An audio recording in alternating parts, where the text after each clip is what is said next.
কায়দায় এই জাতির নেতৃত্বে চলে আসে, তাহলে এই জাতিকে তারা শান্তি দিবে না।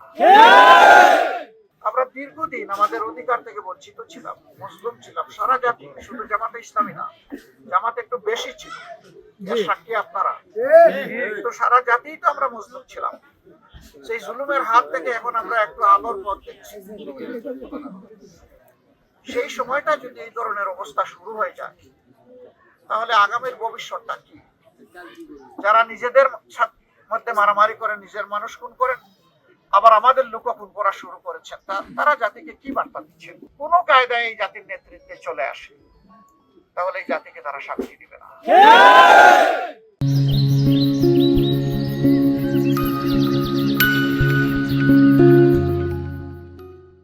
আবার খুনের রাজনীতি, আবার ছুপ ছুপ রক্ত আর খাড়ি খাড়ি লাশ সারা বাংলাদেশ পাবে। আপনারা কি এটা চান? আমরা একটা শান্তির বাংলাদেশ চাই, যে বাংলাদেশে শিশু, কিশোর, কিশোরী, তরুণ, তরুণী, যুবক, যুবতী, প্রৌঢ়, বৃদ্ধ, বৃদ্ধা, সমস্ত মানুষ ইজ্জত এবং নিরাপত্তার সাথে থাকবে।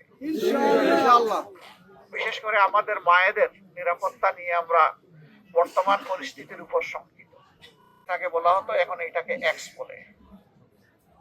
দুষ্ট চক্র আমার এটা হ্যাক করে মাদের প্রতি অপমানজনক একটা কথা আমার এখান থেকে ছেড়ে দিয়েছে। এরা ডাকাত, এরা কাপুরুষ। আমরা মায়েদের সম্মানকে উঁচু করে তুলে ধরতে চাই, আর ওরা বলে আমার মায়ের কাপড় খুলে নেবে। আমরা পরিষ্কার বলে দিচ্ছি, পুরুষ হোক নারী হোক, সবার ঠিকানা ছিল মায়ের গর্ভ, ঠিকানা ছিল মায়ের বুক। এই মায়ের অসম্মান আমরা বরদাস্ত করব